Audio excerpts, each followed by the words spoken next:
Hiemstra, Futurist.com. We're talking to writer, social critic, James Howard Kunstler, author most recently of World Made by Hand, a novel about the end of the oil era.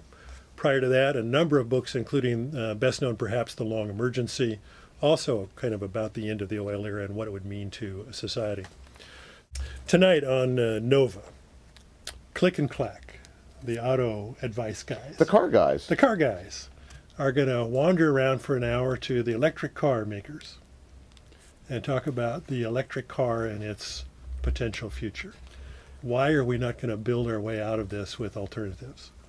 Well, this is one of the probably the central delusions that we're seeing right now out there, is the idea that, you know, we can magically come up with a rescue remedy to continue running the interstate highway system and all of the other accessories and furnishings of the happy motoring system. You know, I happen to think that we're going to be very disappointed about that. You know, in fact, there are a lot of intelligent things we can do. But one of the least intelligent things we can expect is that we're going to continue the happy motoring. And the problem is that none of these things really scale. You know, you can demonstrate that you can run cars on hydrogen, you can run cars on cow shit and use French fried potato oil and all kinds of things. Can you run 230 million cars and trucks on those things? Forget about it. Or 2 billion worldwide. Yeah. You know, forget about it. You know, we're not going to do that. And so it's a matter of scale. And then you get into political questions like, well, if driving only becomes something for the elite, you know, actually you can look at it a little differently. Okay, right now, let's say 4% of the adults in America can't drive for one reason or another. You know, they're blind, they're economically disadvantaged, you know, whatever. You know, what happens when that number becomes 13%? Or 27% of the people can't participate in the happy motoring system? You know, do you think that that's going to be politically okay? It's going to create huge resentments and grievances and against the people who can still continue to do it. So it might even be starting just based on price alone right now. Yeah, you know, I don't think we're quite there yet right now, but we're going to get close to having political problems with this. I saw a number of interviews just in the last week of happy motorists saying, I just really can't drive anymore. Oh, I see what you mean. As much as I can because of $4 gas. Well, it is, you know, between that and the price of groceries, you know, there are going to be far fewer trips to the Target store to buy other stuff. Yeah, yeah. So I want to talk about McMansions, too. And in your blog, and by the way, Jim has a terrific blog. Just Google James Howard Kunstler blog and you'll find it. In a blog sometime late last summer, as the credit crunch was beginning. Mm-hmm.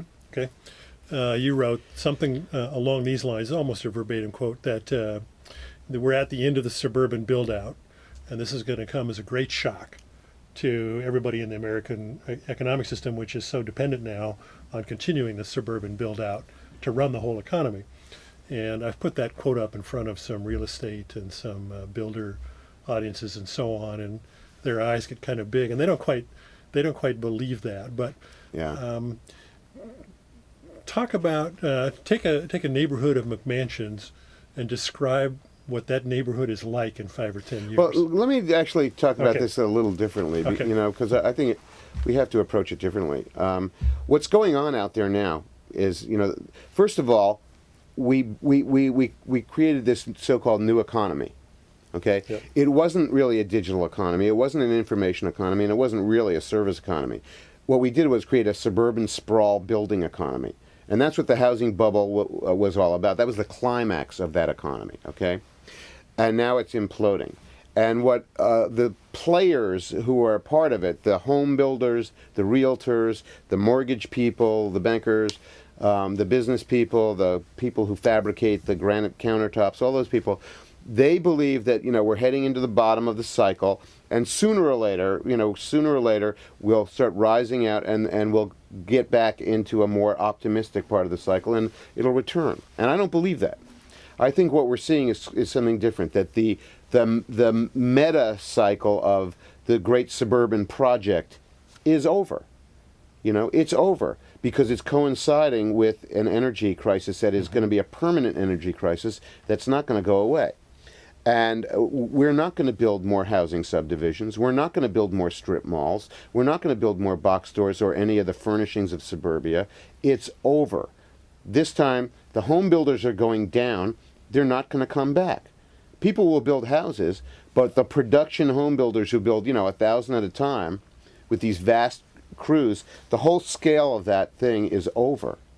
And we're going to be very disappointed to realize that we're basically going to have to reorganize the human habitat in America. And it's not going to be suburban anymore. What will, in addition to being just smaller scale builders, what will be some of the features that we might move to? Because it's inevitable that we'll replace some of the housing stock and redesign some of our communities around something. You bet. Go over the next 15 years. What I think we're going to see is a reversal of the 200-year trend of people moving from the small towns and the rural places and the farms to the big cities. The metroplexes, as they're called, the big suburban, urban agglomerations, especially the ones in the Sun Belt in the West, where you don't have a lot of pre-automobile stuff. Those big metroplexes are not scaled appropriately to the energy diet of the future. And they're not going to work.